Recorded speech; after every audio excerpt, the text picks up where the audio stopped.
Hi guys, and we're here again with Saved and Successful. We have with us the wonderful Ray. Yes. Hey Ray. Hey. So thank you so much for accepting. Thank you. You know, one thing that I've noticed, she's so easy to talk to, so approachable. Oh, thank you. Pretty people person. Thank you. So, what do you do in life? Wow. Okay. So I literally just finished university in June. I graduated from the University of Leicester with a first class in the Bachelor of Arts, Media and Society. Of course, you know, when you finish university, you're like, oh my gosh, what do you do next? But I thank God because from a young age, I've always wanted to be a TV presenter. So in every area that I find myself, I've always tried to get experience in that field as much as I can. So whilst I was in university, in my first year, I was part of my university radio. In my final year, when I'm meant to be focusing on my dissertation, I still took up other things, but I thank God for His grace because He helped me through it. And I volunteered at my local radio station in Leicester. During my dissertation period, I contacted Premier Radio and I was like, I would love if you could offer me work experience.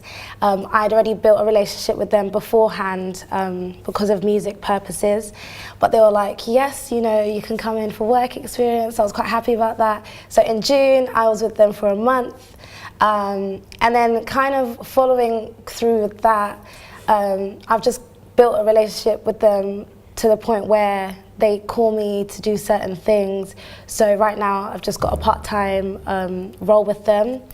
And I'm happy, I'm excited. I'm also doing music as well. I've got more time to do music because when you're in university, there's just a lot. Yeah. So now I can just like breathe and really just go into depth in the things that I want to do. Oh, so wow. that's kind of where I am. Did you always know you were going to be into music and... Yeah, so I've always loved music. From when I was young, I used to write songs, and I remember when I left my secondary school in year 8, I actually wrote a song for the class, a leaving song. I can't remember how it goes. I wish I did. I would have sung it for you. Music is my go-to. It's a space that I can just be myself. Did I know it was going to be this big? No. When I started singing, I always thought it was just going to be more for leisure. But I think growing up, I've seen what my gift is and my purpose is and what I'm meant to use my voice to do. And because of that, by God's grace, reaching many people, going to sing in churches and stuff like that. So, yes. Wow. And I assume your parents have always been supportive of what you wanted to do and the career path that you wanted to take. Yeah, and I thank God for that because especially as an African Nigerian specifically, parents, I'm sure you've heard stories of you have to be a lawyer, you have to be a doctor or an engineer. And if you're not, it's like, they'll just look at you like, what are you doing? Be serious. You know, and it's a pride thing because they want to be able to say, this is my child, she's gone to this, she's done that. But I thank God that my parents have just been so supportive with my music, with my presenting. But one thing I'll always say is there's no point saying, I want to do this, I want to do that, but there's nothing to show for it. So I think in my case, I've been like, I want to do music. Oh, I have a single. So there's a product for what I'm actually saying I want to do. Oh, I want to be a presenter. They see me, you know, going to this, volunteering here, or, you know, have been asked to do this opportunity. So they're seeing the fruits. So I think that's even, it makes it even better and easier for them to support me because they see that these things are actually coming to fruition. Yeah, manifesting. You're not just talking for the sake of talking. Yes. Literally. And clearly, it looks like music and as well as God have been part of your life. So, you grew up in church? Yes. And at what point did you decide to take on the walk of faith for yourself and not just because your parents took you to Sunday school? Correct. As you said, God has been part of everything I do. I would say it was from the age of 11, I remember giving my life to Christ. I would say though, I think it was when I was like 17, there was a church that I was going to, but it wasn't my main church. I would go after my church. It was my friend's church.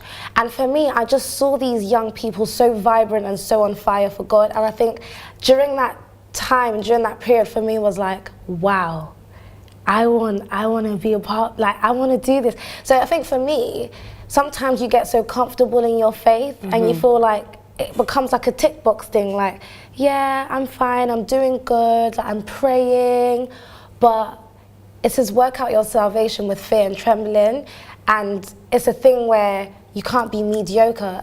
You have to grow in your faith.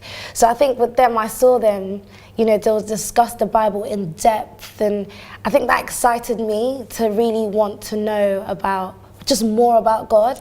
And then growing up, even after that, going to uni, being put in a position where I have to serve, because I was a youth choir leader, being put in positions like that as well forces you to grow in your faith. You know, waking up at 5:30, you know, because you all need to pray as a team, leading other people. You have to lead by example. I can't be telling a group of people do this, but then I'm not doing this. I'm telling them to read the word and I'm not doing that. So I guess in that journey, that's kind of been my journey in terms of faith and my relationship with God. Your walk of faith seems quite, you know, strong and set out and ready and in quotes almost perfect. But did Ray ever come across a difficult time that maybe caused you to pause and think, oh, do I really want to do this? Why is this happening to me? I mean, as you said, like, maybe from the little I've said, it seems like, oh my gosh, she's got God, she just had him, she's not experienced anything. But there are definitely times, like for me, I might be praying about something and it's like, Lord, hello. I know that, like, where are you? Cuckoo. Like, do you know what I mean? Precisely. So, and I'm sure we all have those moments. And I think in times like that, it really does test your faith. And it's like, Lord, I'm praying about this. It doesn't seem like I hear you, but I think in times like that, I've just had to learn to be patient and know that God has heard me, but our time is not God's timing, you know, and 1,000 years to us is a day to him. When you remember verses like that, it's like, well, you just need to just chill and just know that he's heard you and know that he's working, everything like is working in our favor. You know, his plans for us are good and not evil. I think I'm at this point where maybe like 5 years ago, I couldn't say all of these scriptures.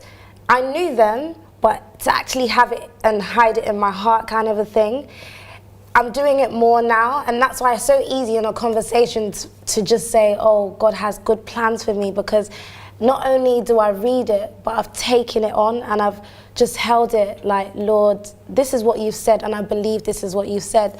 So I guess in moments like that where it seemed like there's silence also, I just have to remember God's promises.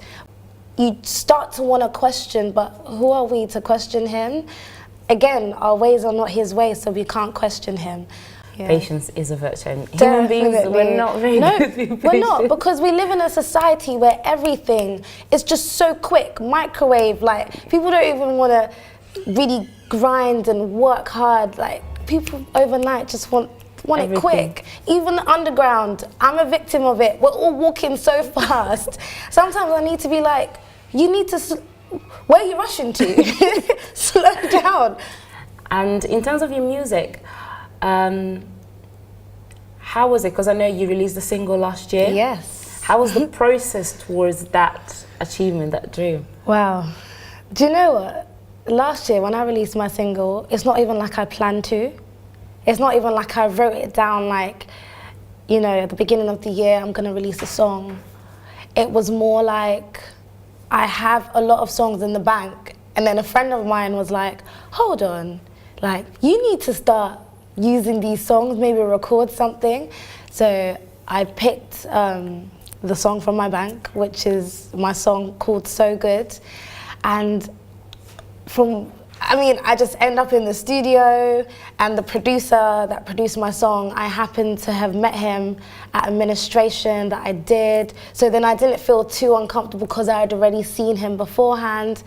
Before you know it, on Twitter, I'm like, okay, I've released a song, and then before you know it, I'm just getting so much responses and people saying like they wake up to listen to the song, and it was a lot, and it was mind-blowing, because I'm like, wow, you don't realize what a song can actually do. And music is powerful. Yeah. Whilst the song was being made and all that stuff, I remember always praying for the song, like praying into the song, if that makes sense. And just like, what I mean is, Lord, like, let this song bless people. I don't want it to just be a song for anyone to listen to just for listening's sake. I actually want it to touch people. So I guess I shouldn't have been so surprised when I got all this feedback from people saying, oh my gosh, it's my jam. It makes me feel happy in the morning, and that kind of stuff. And yeah, from there, was invited by Premier to come and do an interview. Then they made my song Track of the Week. Look at God. Yeah, honestly. And that was just it's good to plan. It's good to plan. Planning is good. But I think God does sometimes, the way he puts people in your life. Spontaneously. Literally. And then it's just good. Like, wow. Well, I think it would be unfair to let you go without asking you to sing a bit of your song. Okay, cool. Yes. I like that. Okay, cool. You have to be ready. Yeah, of course. Eat it out of season. Sure. Okay. Okay. From when I wake up in the morning till I go to sleep, he sends his angels to watch over me. Even in the bad times, he turns it into good times. He finds a way to turn my frown to a smile. As I follow in his footsteps and I listen to his words, I get blessings every day and opportunities come my way. So I say, he's been good to me. And I say, he's been good.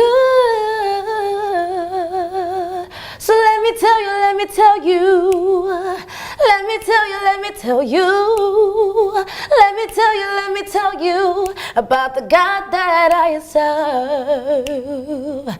I cannot doubt him because of what he's done for me.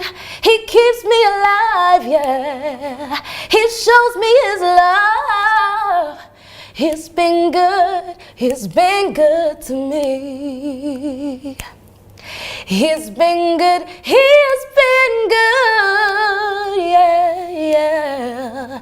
He's been good, so good to me, yeah. He's been good,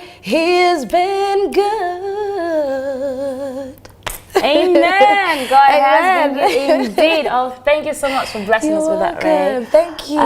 Before you leave, what is your favorite Bible verse, the one that's keeping you going at the moment? Yes, it's been Matthew 6:33. I hope I've quoted that right. And it's seek ye first the kingdom of God and his righteousness, and every other thing will be added onto you. Amen. Yes. That's like a That's like a theme for. Should be a theme for every Christian. Because literally, it's just like keep focusing on him. Don't chase after all these things. Once you focus on him, every other thing will be put into place. Amen. So you heard that. Keep focusing on God, guys, because he's been good to her and it's going to be good to us all. Amen. Amen. Thank you so much, Ray. You're welcome. Thank you.